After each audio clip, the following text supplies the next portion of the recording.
Bonjour dans ACBEP Compte. Continuons l'étude du menu opération. Aujourd'hui, nous allons étudier la possibilité de rechercher une opération dans un compte. Je vous précise que quand on fait une recherche d'opération, on travaille sur le compte courant, le compte en cours, pas courant au sens bancaire, dans le compte qui a été ouvert. Là, je fais une recherche dans Toto. Si je quitte Toto et que j'ouvre le compte, par exemple, LIVA Madame, donc compte livret, et que je fais une recherche d'opération, cette recherche aura lieu dans le compte LIVA de Madame. C'est quand même beaucoup plus pratique pour rechercher des opérations et pour être sûr de trouver cette opération au bon endroit. Donc je retourne dans le compte Toto, voilà.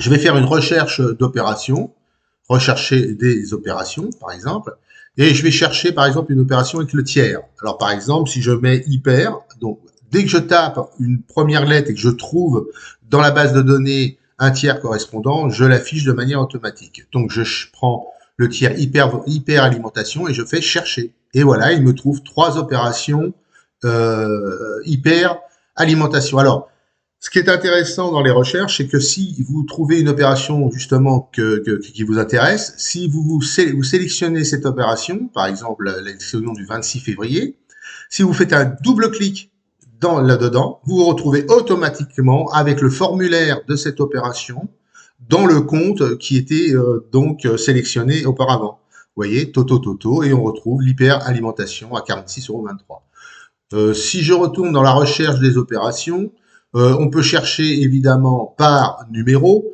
Alors, c'est pour ça qu'il est intéressant de mettre des numéros aux opérations, sinon vous les retrouverez difficilement par rapport à votre compte bancaire. Alors, par exemple, il y a un numéro qui va s'appeler, je sais pas, 1, 2, 3, 4, 5, 6. Alors, le numéro ici, je vais 1, 2, 3, 4, 5, 6. J'ai vu qu'il y en avait une et je vais lui demander de chercher. Et voilà, il va me trouver cette opération. Si je lui demande de chercher les opérations par date, ici, je vais sélectionner une date, par exemple, au 1er mars. Voilà, 1er mars, je vais chercher et je vais trouver toutes ces opérations-là au 1er mars. Par catégorie, donc toujours pareil, hein, la catégorie, si je cherche par exemple alimentation, ici autres dépenses, chercher, il va me trouver ces opérations. Alors toujours pareil, hein, si je double-clique sur une de ces opérations, je vais me retrouver automatiquement dedans. Par débit, imaginons que je cherche un débit, par exemple 30 €. Si je demande de chercher, il va me la trouver. Le crédit, alors là, le crédit, je vais regarder dans mon, je crois, voilà, 1254,62 €. Si je lui dis de chercher, il va m'en retrouver une. La nature, par exemple, toutes les opérations de type virement, par exemple, hein, puisque ou chèque. Je cherche un chèque. Je cherchais et voilà, il va me trouver un chèque.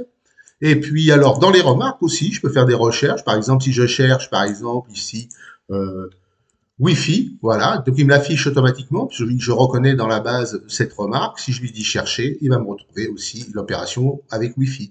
En fait, dans le formulaire, vous retrouvez tous les champs, enfin plutôt dans la recherche, dans le formulaire de recherche, vous retrouvez tous les champs du formulaire des opérations. Voilà.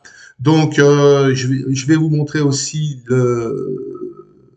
non, je montrerai plus tard le HTML. Hein. Voilà. Sinon, comme d'habitude, si vous faites un tiers ici, je sais pas, hyper, et que vous dites, tiens, je me suis trompé, soit vous l'effacez, vous tapez autre chose, soit vous faites rase annuler et ça nettoie tous les champs. Et puis, évidemment, vous avez toujours pareil, l'aide ici qui vous explique tout ce que je vous ai expliqué, enfin, que je vous ai dit. Voilà, OK, donc quittez. Eh bien, je vous remercie pour votre attention et puis bah, à la prochaine fois. Au revoir.